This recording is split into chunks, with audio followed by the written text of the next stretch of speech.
So let's dive into the specs a little bit about this Alienware 3418DW, one of the best monitors in 2018.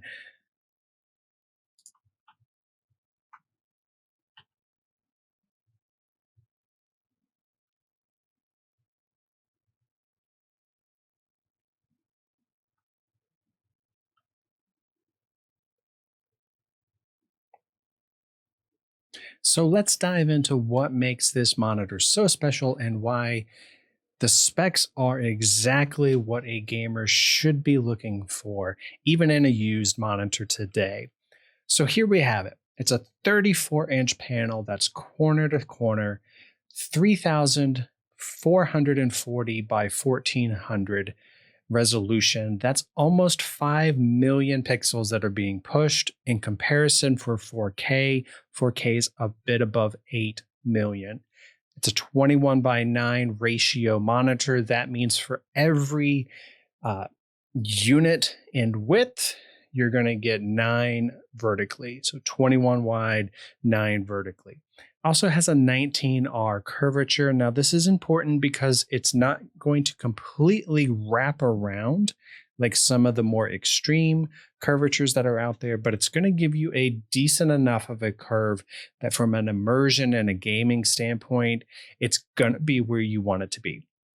It also has 300 nits, which is the level of brightness that you're basically able to see. Now, some of the HDR monitors that are out there are pushing well over 100 nits at this point. OLED is super bright as well. So it's not going to be quite as bright, and that can have an impact on the vibrancy of certain scenes and especially the contrast between dark and light areas.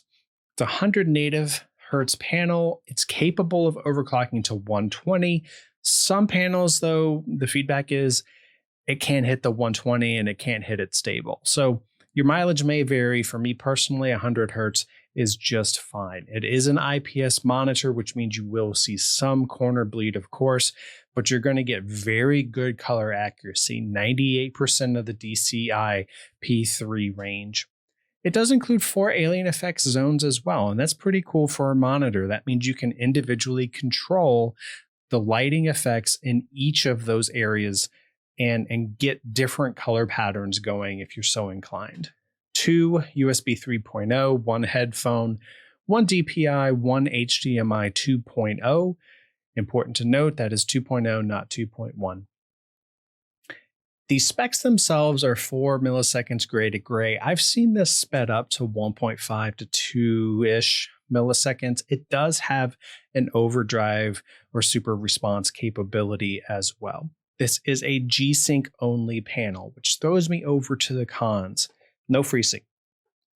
Alienware has said they are not going to be releasing any firmware or driver updates for this monitor, which means you are stuck with G-Sync only. No HDR support. Of course, this panel was out before HDR was extremely popular. Asus did eventually release a 21:9 monitor that did have HDR, and I think it was 100 nits as well, so I think it's HDR 10, but it was over $2,000, which is ridiculous for a monitor, even for me. Not true 1 millisecond gray to gray. Some people are going to have an issue with that. I personally found that to be okay. I really didn't see a lot of ghosting. Lastly, there's a newer version out already. The Alienware 3420 is already out on the market. Now, you could choose that one if you wanted 120 native with the possibility to overclock to 144. If you overclock it, though, you do have to give up G-Sync. It does have 350 nits, and it is going to be updated to support FreeSync. So there is that opportunity that you could get the newer version of this with slightly better features at a more expensive price. So it's really coming down to, is the price worth these extra features? For me personally, it was not. But if you've seen my recent review, I have shifted from this monitor to an OLED monitor. The OLEDs are just that beautiful that I could not use an IPS again.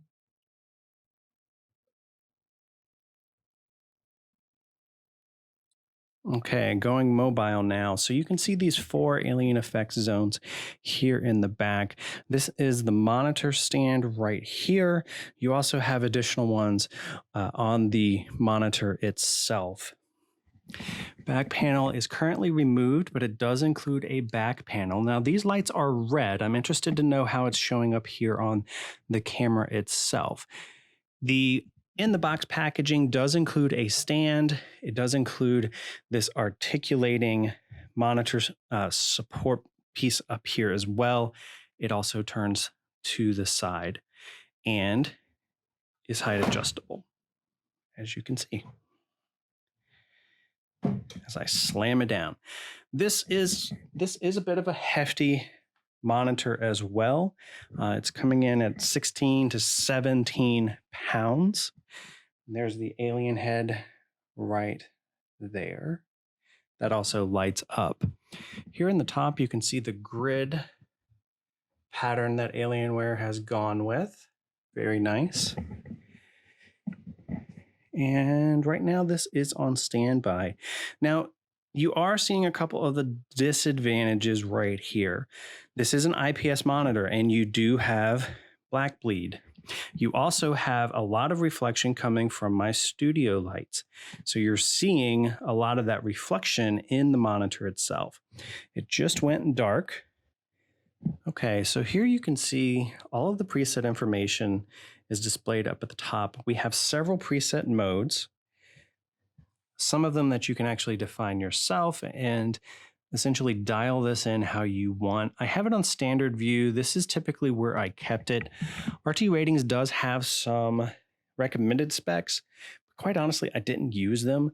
They just came out too dark. Right here is the FPS. So this is going to respond to however fast your GPU is outputting. You're going to see the FPS there. You also have the crosshair option, which if I can figure out how to turn that back on.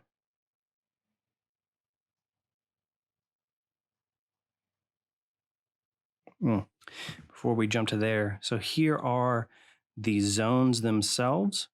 Very, very useful. I believe it's game enhancement modes.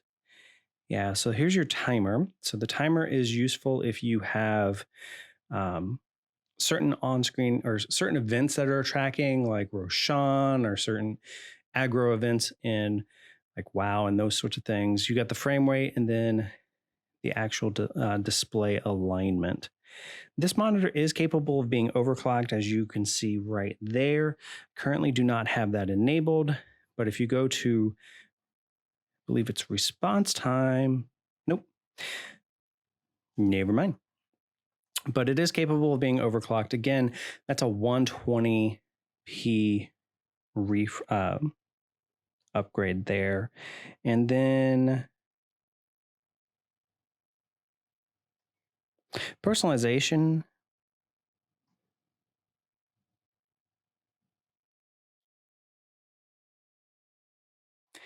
And then here is the display information itself. So you can see HDMI 1.4, DisplayPort 1.2. It's currently being outputted or output from the device I have it connected to the display at 50 Hertz, which is probably actually why I can't set the overclock, because it's like, dude, you're already doing 50. Why do you need to overclock? I don't think that's the case. I just can't remember where the setting is. So that's primarily the panel itself. Oh, 2 more things. 1, I don't know how to get this wallpaper. I wish I did. I've looked for it. I can't find it. I really wish I had this wallpaper. It's really cool wallpaper. And 2, you know, people take pride in a device, a peripheral, etc. Take pride in what they are shipping. When they have such a unique box to hold the thing in. So, like, just pride in what they are manufacturing right there. Very awesome. And there you have it. That is the Alienware 3418DW. Like I said, camera wasn't as great. I actually have a new camera that I'm super excited to try out and and hopefully the video content is going to match what you're hearing here with the audio content. Please, if you enjoyed this, share it with somebody that you think might enjoy this content. We have a lot more PC tech coming up this month. Follow me on Instagram, Twitter, and of course here on YouTube. Those are the 3 areas I'm most active. We do have a Facebook page, and of course, I am on Reddit as well. But you're most likely to find me on Instagram, Twitter, and YouTube. Thank you very much. Click the subscribe, the like icon, ring the bell if you want notifications, and you have a great day.